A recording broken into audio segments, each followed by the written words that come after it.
Depuis 2017, sous la vision éclairée du président Patrice Talon, le programme national d'alimentation scolaire intégrée mis en œuvre par le Bénin donne une nouvelle impulsion à l'éducation et à la lutte contre la malnutrition infantile. Conscient que les enfants d'aujourd'hui sont les leaders de demain, le gouvernement a fait de l'alimentation scolaire un pilier central de son action. Le bien des enfants, c'est le bien de tout le monde. La jeunesse, c'est la relève d'un pays. Si nous n'éduquons pas bien, nous ne prenons pas soin des biens qui vont amener nos enfants à émerger, vraiment ce serait peine perdue. Le ventre qui a faim ne peut pas apprendre. Donc, c'est pour ça que la cantine, la question de cantine et les activités pédagogiques, on ne peut pas les séparer. Il va falloir que les deux puissent évoluer ensemble. Grâce à cette initiative, 5709 écoles bénéficient désormais de cantines scolaires offrant quotidiennement des repas chauds et équilibrés à plus d'1 million d'enfants. Ce programme unique, du fait de son caractère intégré, n'est pas seulement un geste social, mais une stratégie de développement. Cantine, c'est vrai, c'est bon pour nous. On est contents tous, les parents, les mamans, les papas, on est tous contents de la cantine. Parce qu'avant, les enfants n'acceptaient pas vous venir à l'école comme il le faut. Maintenant, à cause de la cantine, tous les enfants viennent à l'école comme il le faut, à cause de la manger. Nous sommes tellement contents, comment vous aussi, vous êtes contents. Tout ce qu'on amène ici, nos enfants mangent bien. Donc, on prépare bien. Et vraiment, tout est bien ici. Ça passe bien aussi. On prépare bien pour les enfants. Les enfants mangent avant de rentrer à la maison. Donc, nous sommes contents. Nous ici, il y avait les enfants même qui ont quitté pour partir. On les a ramenés. Maintenant, il n'y a plus aucun enfant qui apparaît côté de l'école. Nous ne pouvons que dire merci au gouvernement du président Talon parce que ça permet aux enfants d'avoir un plat chaud au moins dans la journée.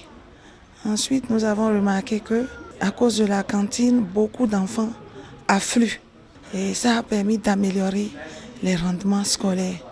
Cette année, j'ai présenté 47 et j'ai 46 admis. Cette année, j'ai présenté 45 et les 45 sont reçus.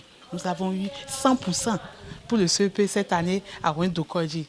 Vraiment, la cantine fait beaucoup pour les enfants parce que c'est ça qui permet aux enfants de rester dans l'école, d'étudier à temps perdu. À l'heure de pause, quand ils finissent de manger, ils se reposent un tout petit peu. À l'épave, c'est les cahiers. Ils reprennent leurs cahiers et ils commencent par réviser les leçons. La cantine scolaire, je dis toujours que c'est ça qui a permis d'avoir de bons résultats.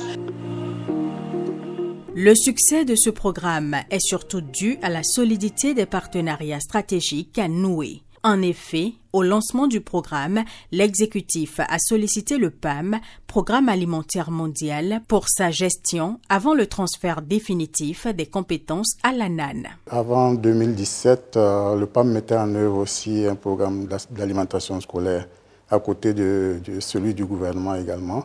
Et depuis 2017, la signature de l'accord.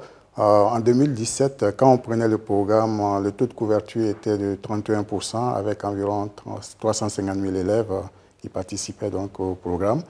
Et de 2017, les chiffres ont évolué et en 2023, nous étions à plus d'1 300 000 élèves bénéficiaires pour 5 709 écoles avec un taux de couverture de 75%. Donc ça, c'est déjà un aspect positif en termes d'évolution.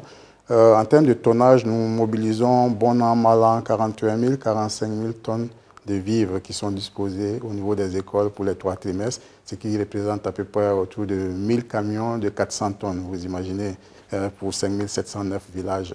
Donc ça, c'est aussi des évolutions qui ont été très remarquées. La création de l'Agence nationale de l'alimentation et de la nutrition ANAN marque une étape décisive dans la durabilité du programme des cantines scolaires à l'échelle nationale. L'Agence nationale de l'alimentation et de la nutrition a été créée pour, entre autres, prendre en charge la gestion des cantines scolaires et s'occuper aussi d'autres sujets qui concernent l'alimentation et la nutrition dans le pays. Donc, il a été décidé que la rentrée 2024-2025, que l'agence prenne la main sur les opérations de gestion des cantines scolaires qui avaient été précédemment déléguées au Programme alimentaire mondial. L'ANAN, sous la tutelle du gouvernement béninois, est désormais responsable de la gestion complète du programme et devra assurer une gestion locale adaptée afin que chaque enfant continue de bénéficier d'un repas chaud. Il y a une histoire autour du programme des cantines scolaires. De 2000 jusqu'à 2016, nous avions un programme de cantines scolaires qui n'avait pas l'ampleur que nous avons aujourd'hui. Donc les gouvernements précédents ont tenté de le faire. En 2000 et 2016, on avait entre 150 et 1500 écoles qui étaient couvertes par les cantines scolaires, avec des fortunes diverses puisqu'il y avait des difficultés de mise en œuvre. C'est ces difficultés qui ont amené le gouvernement de la rupture à donc décider de confier la gestion des cantines scolaires à une structure qui est qualifiée pour le faire, qui est le PAM. Et cette structure-là, c'est compte tenu de son expertise qu'on lui a fait recours pour structurer notre programme de cantine scolaire. Et pendant que la mission était confiée au PAM, il était déjà dit qu'à un moment donné, le PAM passerait la main à une structure nationale pour la poursuite des activités. Donc, il est temps aujourd'hui, le gouvernement considère que ce processus de transfert, il faut l'accélérer parce que nous voulons que les cantines soient gérées de façon durable. Que cette opération-là, compte tenu de l'intérêt que ça présente pour les populations, et qu'il faut rendre ce programme-là durable. Et c'est pour la durabilité que le gouvernement a souhaité que le transfert se fasse au plus tôt. Aujourd'hui, une structure nationale prendra en charge la gestion des cantines scolaires. Deuxième chose, il y a des mesures pour aménager, pour revoir un peu le fonctionnement aussi bien des comités de gestion que la qualité de la nourriture et les infrastructures. Donc je trouve que c'est des mesures salutaires. Ce transfert marque un tournant stratégique pour garantir la pérennité du programme. Désormais, l'ANAN est en première ligne pour s'assurer que les écoliers bénéficient de ce soutien important, fruit de la vision de développement durable du chef de l'État. Ce que nous faisons avec le PAM depuis le début de cette rentrée, c'est un processus de transfert qui a plusieurs étapes et nous allons de façon progressive. Mais suivant l'accord que le PAM a signé avec le gouvernement, le contrat de gestion qui avait été signé prend fin le 31 décembre 2024. Donc après le 31 décembre 2024, c'est totalement l'Agence nationale de l'alimentation et de la nutrition qui s'occupe de la gestion de toutes les opérations de cantines scolaires au Bénin. Le PAM ne va pas totalement abandonner le secteur, le PAM va continuer à conseiller l'agence en tant qu'institution réputée et dans ce type de secteur de l'alimentation et de la nutrition. Et le PAM pourra également continuer à mettre en œuvre quelques projets pilotes financés par certains partenaires. L'idée, c'est d'expérimenter certains dispositifs et de pouvoir les reverser après à l'agence. Donc c'est ce type de collaboration que nous envisageons avec le PAM après son départ sur le programme national intégré de gestion des cantines scolaires. On continuera à travailler ensemble tant que le programme va être mis en œuvre par le gouvernement et tant que le PAM sera installé au niveau du Bénin. On va continuer à travailler ensemble. Il y a un certain nombre de domaines qui sont totalement liés aux cantines scolaires. C'est pourquoi on l'appelle programme d'alimentation scolaire intégré. C'est le PNACI, Programme national d'alimentation scolaire intégré, qui fait appel à plusieurs secteurs, l'hygiène, l'eau, l'assainissement, le transport, l'énergie, les chaînes de valeur agricoles. Nous allons continuer cette mise en œuvre dans un certain nombre de communes, notamment 8 communes dans 4 départements, avec aussi la mise en place d'un certain nombre de solutions innovantes, des activités intégrées, de nutrition, de transfert monétaire, et on va voir dans quelle mesure on peut stabiliser ces innovations et transférer progressivement à l'ANAN pour que la mise en œuvre se fasse au niveau national, dans un cadre vraiment global qui sera sous la couverture de l'ANAN. L'État se mobilise pour poursuivre la mise en œuvre de mesures structurelles pour la durabilité du programme. On peut entre autres citer la réalisation des infrastructures de gestion des cantines scolaires. Mais sur le terrain, malgré les efforts accomplis par le Programme alimentaire mondial, des difficultés et des incompréhensions subsistent et entravent la bonne mise en œuvre du programme. Il peut également être décelé des points de faiblesse dans le dispositif existant qu'il conviendrait d'identifier et de corriger. La base de la durabilité, lorsque le gouvernement prend ce programme, c'est justement tout ce qui est infrastructure à réaliser pour inscrire les programmes de cantine scolaire dans la durée. Et pour que les populations comprennent que c'est quelque chose que nous voulons faire sur le long terme, c'est quelque chose qui doit désormais accompagner notre système éducatif. Et les engagements que le gouvernement a pris dans ce sens, c'est 3 éléments que le gouvernement va faire en complément de l'apport des vivres secs que nous mettons actuellement à la disposition des écoles. La première chose, c'est les magasins. Donc le gouvernement s'engage à construire partout où on a des cantines scolaires, des magasins, pour sécuriser les vivres.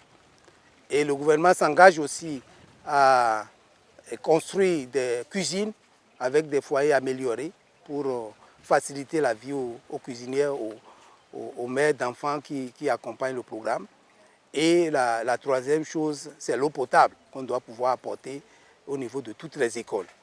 Donc, le gouvernement travaille pour que ce soit une réalité dans les jours, les années à venir, pour que partout où on a les cantines scolaires, on puisse avoir de l'eau. Donc ça, c'est des éléments de durabilité. Après, il y a tout ce que nous avons appelé la mobilisation communautaire sur laquelle nous allons travailler. Et nous travaillerons aussi pour améliorer la qualité des repas. Il y a tout un programme, toute une stratégie que l'agence va mettre en place pour qu'on améliore la qualité des vivres secs, même qu'on amène au niveau des écoles, pour que le programme offre aux enfants des repas nutritifs et que de jour en jour, ça s'améliore, que ça constitue après un exemple à vendre dans d'autres pays. Les populations doivent désormais comprendre que leur rôle est crucial. Elles doivent assurer la mobilisation des ressources complémentaires attendues et la veille pour que le dispositif bénéficie d'un contrôle citoyen adéquat et dissuasif. La contribution communautaire est essentielle pour la réussite du programme. Et compte tenu de ça, tous les agents de terrain sont à pied d'œuvre actuellement pour faire de la réussite au niveau de ce programme. La valeur ajoutée serait de conscientiser plus ces communautés-là, ces acteurs-là, parce qu'ils savent, tous ces acteurs savent ce que c'est le projet et autres, mais ont tendance à dire le gouvernement fera, mais c'est de les ramener à ce que chacun d'entre eux a sa part à contribuer pour la continuité, la continuité des acquis du programme. Non, on ne va pas plus travailler pour que la mobilisation communautaire soit plus forte et ressentie dans chaque école.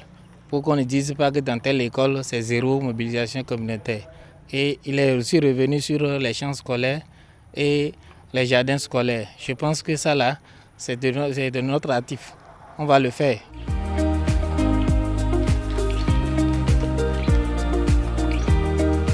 La communauté a un rôle très important à jouer dans le volet cantine scolaire. Parce que le gouvernement joue déjà sa partition en envoyant les vivres. Mais le reste, ceux qui doivent préparer, la qualité des repas dépendra de la participation de la communauté. Et c'est pour cela que la communauté a un très grand rôle à jouer. Le programme des cantines scolaires a transformé des vies. Pour les écoliers et leurs parents, c'est une véritable bouée de sauvetage.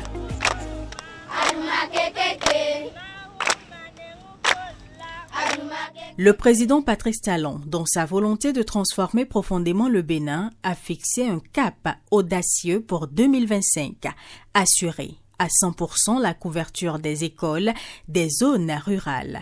Un engagement traduit en actes dans les prévisions budgétaires de 2025, prouvant une fois de plus la priorité accordée à l'éducation et à la nutrition des plus jeunes. L'État fait déjà un effort.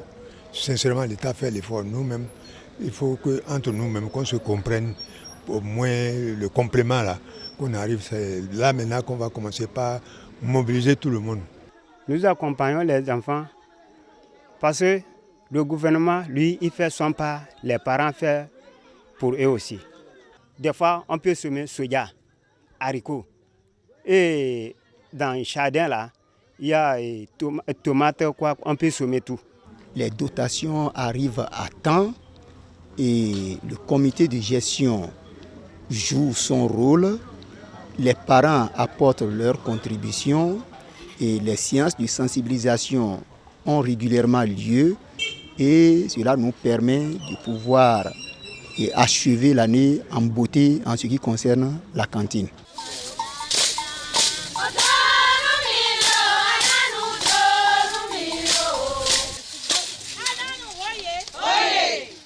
Il y a un grand effort qui se fait au niveau des communautés, mais nous allons en faire plus. Parce que nous allons faire mettre quand même le maximum, mobiliser les communautés pour que la part qui revient aux communautés, c'est-à-dire le petit accompagnement que les communautés doivent donner, que cet accompagnement-là ne fasse pas défaut pour que nos enfants puissent bien manger au niveau des écoles. Depuis 2016 et pendant 8 années déjà, le gouvernement a prélevé des ressources nationales, environ 100 milliards de francs CFA qui ont été utilisés pour subventionner le programme de cantine scolaire. Si nous considérons le taux de couverture actuel du programme, qui tourne autour de 80%, c'est un besoin de financement annuel évalué à peu près 30 milliards de francs CFA par an. Et ce besoin peut s'augmenter lorsque nous nous inscrivons dans la perspective de couverture à 100% de nos écoles publiques. Donc c'est un vrai défi et il faut saluer la volonté politique qui a permis son financement jusque-là. C'est une volonté exceptionnelle puisqu'il y a beaucoup de priorités au niveau du gouvernement, mais la priorité a été faite au programme de cantine scolaire à juste titre pour qu'aucun de nos enfants ne soit laissé sous le carreau et qu'on puisse maintenir les enfants dans le dispositif, dans le système éducatif. Ce projet d'envergure est le reflet d'une volonté forte et constante de faire du Bénin une nation résolument tournée vers l'avenir où chaque enfant, où qu'il soit, bénéficie d'un repas quotidien à l'école. Au ministère des Enseignements maternels et primaires, le programme des cantines scolaires représente une véritable révolution dans le système éducatif.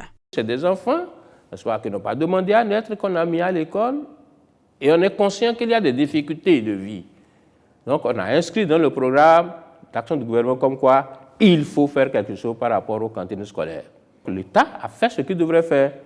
Donc d'1 milliard de budget, on est passé à la première année là, à 6 milliards. Et l'année qui a suivi, on est allé à 15 milliards. Ce qui fait que même avant terme, déjà en 2018, on a atteint les 51% de taux de couverture. Ce programme, mis en œuvre par le gouvernement du Bénin, n'a pas seulement eu des impacts au plan national. Il est devenu un modèle dans la sous-région et au-delà. Des délégations de pays voisins et de grandes institutions internationales sont venues à l'école du Bénin, preuve de son efficacité et de sa pertinence. Figurez-vous, depuis 2017 que ce programme a démarré, il n'a jamais connu d'interruption jusqu'à aujourd'hui. Au plan international, le Bénin a été reconnu comme champion mondial en alimentation scolaire. Et par 2 fois, le Bénin a été invité à participer au conseil d'administration du programme alimentaire mondial à Rome.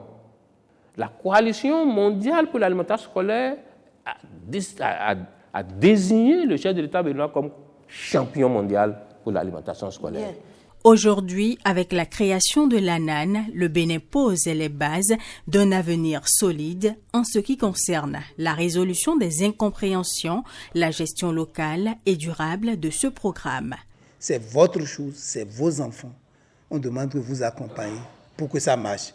si vous laissez ça aux enseignants, ça va les submerger. Ils peuvent avoir de la tentation. Et nous, on ne veut plus que cette tentation-là arrive. Donc, et si vous aimez vos enseignants, venez travailler avec eux ici. Parce que si vous travaillez avec eux, vous les sécurisez, vous les empêchez de faire n'importe quoi. Et là, ils vont continuer à faire le tout cela gagnant-gagnant pour tout le monde. Cet effort-là qui a été fait par le gouvernement, il n'est pas compris par tous les citoyens. Et ça m'amène à parler du défi lié au cas de vol et de cambriolage de vivres dans nos écoles à cantine. Donc c'est une situation préoccupante, déplorable, et disons, et qui sape tous les efforts que le gouvernement est en train d'effectuer dans ce sens-là. Vous allez noter qu'on a l'implication, même dans les cas de vol et de cambriolage de vivres, on a l'implication des membres du comité de gestion des cantines scolaires. Et par moment, on a l'implication des cuisinières et on a même, et ça c'est les cas les plus graves, l'implication des enseignants et même des directeurs d'école.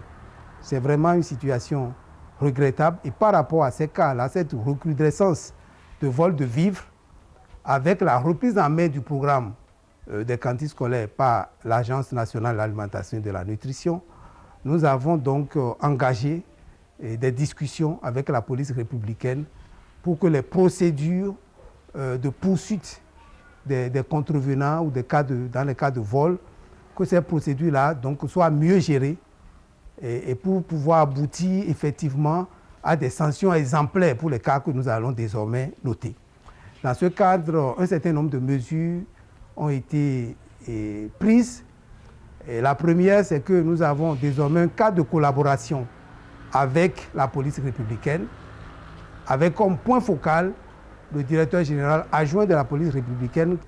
La deuxième mesure, c'est de dire que tout citoyen qui est témoin de cas de vol de vivres dans nos écoles peut saisir la police républicaine qui doit prendre action à la place de l'État pour que les vivres volés, on puisse poursuivre ceux qui sont coupables de ces cas de vol ou de malversation.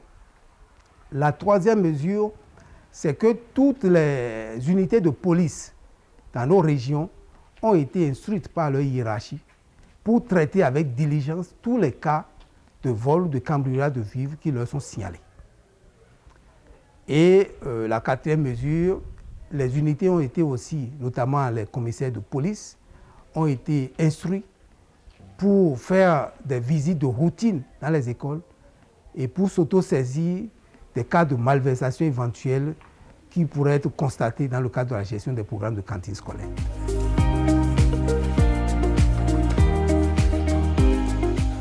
La Direction générale de la police républicaine et l'Agence nationale de l'alimentation et de la nutrition ont eu une entrevue.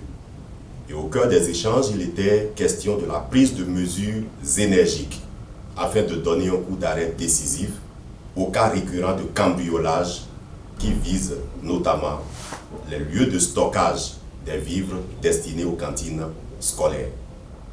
Et c'est pourquoi la Direction générale de la police républicaine réaffirme son engagement indéfectible à œuvrer aux côtés de l'Agence nationale de l'alimentation et de la nutrition afin de donner un coup d'arrêt décisif à ces cas de cambriolage. Dans la même veine, je tiens à rappeler que compte tenu de l'importance de ce programme, il est important que chaque citoyen joue pleinement son rôle en dénonçant toute velléité de cambriolage ou de soustraction frauduleuse de vivres destinés aux cantines scolaires. C'est à ce prix que nous pourrons annihiler cet acte qui, en réalité, n'honore personne. Le message que je voudrais adresser aux différentes parties prenantes ici, c'est de s'abstenir à continuer à s'adonner à ces pratiques frauduleuses. Parce que la NAN connaît, nous avons étudié le modèle, nous connaissons les modes opératoires. Donc tout le monde, tous ceux qui s'adonnent à ces pratiques-là, qu'ils sachent qu'ils sont sous contrôle. On sait comment ça marche, on sait comment ça se passe. Donc on saura comment contrer ces velléités-là. Et ce qu'ils doivent savoir aussi comme second message, c'est que même en cas de retour des vivres volés ou en cas de restitution des ressources correspondant au montant des vivres volés, les poursuites judiciaires continueront. Donc il faut savoir que le gouvernement est décidé vraiment à aller loin par rapport à ces cas de vol que nous constatons. Cependant, d'importants défis subsistent. Pour que ce programme soit réellement durable et s'enracine dans le système éducatif du Bénin, il est important que les communautés locales et les parents prennent conscience de leur rôle. On considère que dans le programme, vous pouvez faire des choses. Même si vous n'avez pas l'argent, vous avez des idées. Il y a plein de choses que vous pouvez faire. Donc le gouvernement croit en vous. Il sait que vous, la petite contribution qu'on vous demande, vous êtes en mesure de vous organiser pour l'apporter. On ne demande pas que de l'argent. Il y a l'argent que vous pouvez cotiser. Il y a ce que vous pouvez faire vous-même. Dans certaines localités, on a des écoles et ils ne prennent pas l'argent chez les enfants, chez les parents d'élèves. C'est les parents d'élèves eux-mêmes qui s'organisent, qui font des choses, qui amènent l'argent. Et on utilise cet argent-là pour acheter les condiments. Compte tenu de la complexité des défis logistiques et des ressources limitées de l'État, une réelle mobilisation communautaire est nécessaire pour protéger et assurer la bonne gestion des ressources et suppléer à l'État de manière durable. Nous pensons que le programme a beaucoup de défis. Ce n'est pas que la préoccupation liée à la faim. Les cantines scolaires, c'est de transformer ce programme-là pour y inclure l'éducation nutritionnelle qui pourra faire en sorte que nos enfants puissent jouir d'une santé physique et mentale et durant toute leur existence. Donc comment éduquer nos enfants?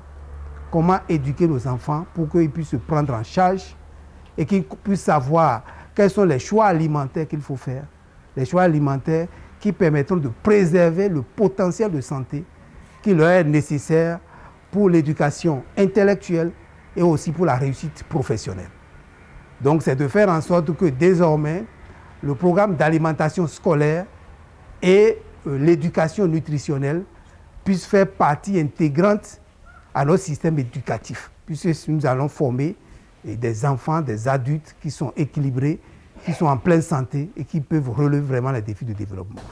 Si l'on considère l'ensemble des financements disponibles, le programme des cantines scolaires est déployé actuellement dans 5875 écoles, ce qui correspond à un taux de couverture d'environ 80%. Les ressources mobilisées sont fortement réinjectées dans l'économie locale. À titre illustratif, c'est près de 10 milliards de francs CFA qui ont été consacrés aux achats de vivres locaux en 2023, dont plus de 2 milliards aux petits producteurs. Les ressources servent également au paiement des salaires des nombreux jeunes recrutés par le programme, au paiement des transporteurs et des cuisinières, ce qui génère une véritable économie circulaire. Le Bénin d'aujourd'hui forme, grâce à ce programme, les leaders de demain.